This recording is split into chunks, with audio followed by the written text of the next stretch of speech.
पसीने की स्याही से जो लिखते हैं इरादों को, उनके मुकद्दर के सफेद पन्ने कभी कोरे नहीं होते। ऐसी ही कहानी है यूपीएससी परीक्षा पास करने वाले मोइन अहमद की। मोइन अहमद ने 2022 की सिविल सर्विस परीक्षा में 296 रैंक हासिल की। लेकिन अब आप कहेंगे कि बहुत सारे कैंडिडेट्स हैं जिन्होंने यूपीएससी की परीक्षा पास की है, तो मोइन अहमद की कहानी में ऐसा क्या खास है?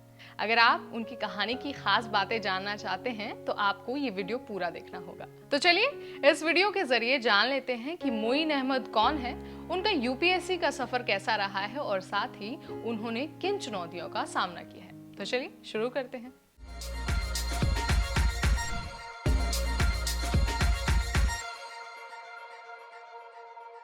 नमस्कार, मैं हूं नेहा उपाध्याय आपके साथ और आप देख रहे हैं अपना पसंदीदा channel NBT tech. Moin Ahmad Uttar Pradesh के रहने वाले हैं।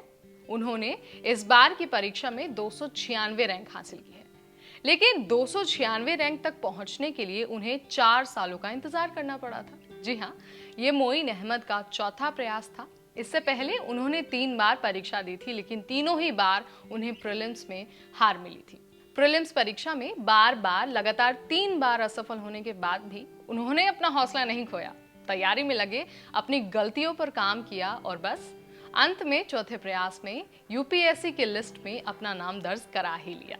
दरअसल मोइन अहमद उत्तर प्रदेश के मुरादाबाद में रहने वाले हैं। उनके पिता बली हसन एक कॉन्ट्रैक्ट बस ड्राइवर हैं जो मुरादाबाद की रोडवेज बसें चलाते हैं। उनकी माँ हाउसवाइफ है।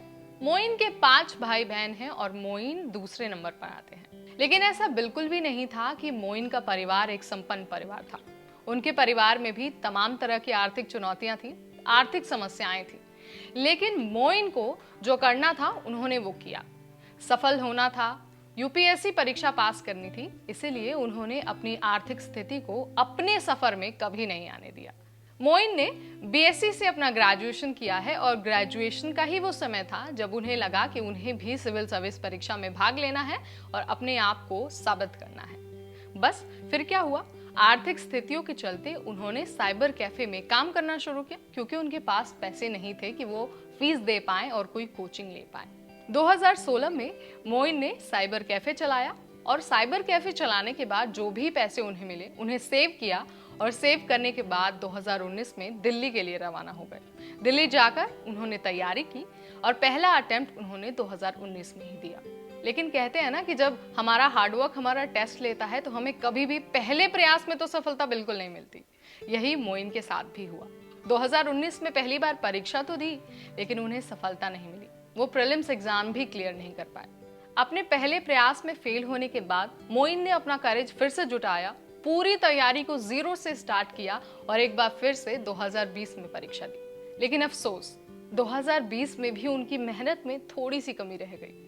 वो प्रीलिम्स परीक्षा भी पास नहीं कर पाए। थोड़ी निराशा जरूर हुई, लेकिन उन्होंने हार नहीं मानी, दोबारा तैयारी की और 2021 में पूरी तैयारी पूरे दमखम के साथ फिर से परीक्षा में बैठे।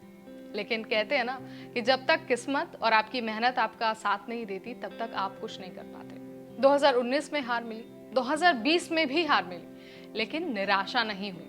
दोबारा तैयारी की, स्क्रैच से सब कुछ शुरू किया, जीरो से स्टार्ट किया और फिर से 2021 में पूरे कॉन्फिडेंस के साथ परीक्षा में बैठ गए। लेकिन कहते हैं ना, अक्सर चीजें हमारी प्लान के अकॉर्डिंग तो बिल्कुल नहीं चलती। डेस्टिनी में जैसा होता है कभी कभार वैसा ही हो जाता है। और यूपीएससी के बारे में तो खासकर कहा जाता है कि यूपीएससी के लिए आपके पास लक, लेबर और चांस, तीनों चीजों का बेहतर कॉम्बिनेशन होना चाहिए। लेबर था, हार्ड वर्क भी था, लेकिन शायद लक ने थोड़ा सा साथ छोड़ दिया।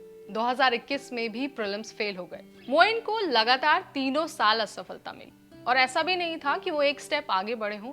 तीनों ही साल वो प्रीलिम्स परीक्षा भी क्लियर नहीं कर पाए। लेकिन इन तीनों असफलताओं से उन्होंने सीखा, अपनी गलतियों पर काम किया और देखा कि वो कहां पर लैग कर रहे थे। ये तमाम चीजें करने के बाद फाइनली 2022 में वो समय आ गया जब उन्होंने यूपीएससी की फाइनल लिस्ट में अपना नाम दर्ज करा लिया। उन्होंने प्रीलिम्स परीक्षा पास की, मेंस परीक्षा पास की, इंटरव्यू भी पास किया और फाइनली 296 रैंक प्राप्त कर लिया। मोइन की कहानी हमें ये बताती है कि हमें बार बार असफलता तो मिलती है, लेकिन हमें उससे हारना नहीं चाहिए। हमें देखना चाहिए कि हम क्या गलतियां कर रहे हैं। मोइन बताते हैं कि 2022 में उन्होंने अपनी पिछली गलतियों को सुधारा और अपनी तैयारी की जो स्ट्रैटेजी थी उसमें भी बदलाव किया। अगर आप भी यूपीएससी में सफलता प्राप्त करना चाहते हैं तो आपको अपनी गलतियों से बहुत ज्यादा सीखना होगा। आपको देखना होगा कि कौन सी स्ट्रैटेजी आपको बेस्ट सूट करती है और उसके अकॉर्डिंग ही आपको प्रिपरेशन करना होगा। उम्मीद है कि मोइंग की इस अप एंड डाउन वाली स्टोरी ने आपको मोटिवेट जरूर किया होगा। अगर आपको भी लगातार असफलता मिली है तो आप अपना रिव्यू करेंगे, देखेंगे कि आप कहां पर लैग कर रहे हैं और अपनी स्ट्रैटेजी में बदलाव करेंगे। इस वीडियो में इतना ही। अगली बार हम फिर आपके सामने हाजिर होंगे ऐसी ही एक मोटिवेशनल जर्नी, ऐसी ही सक्सेस स्टोरी के साथ, ताकि आपको टाइम टाइम पर मोटिवेशन मिलता रहे और आप अपनी तैयारी में फिर से लग जाएं। तब तक मुझे यानी नेहा को दीजिए इजाजत। देखते रहिए एनबीटी टेक।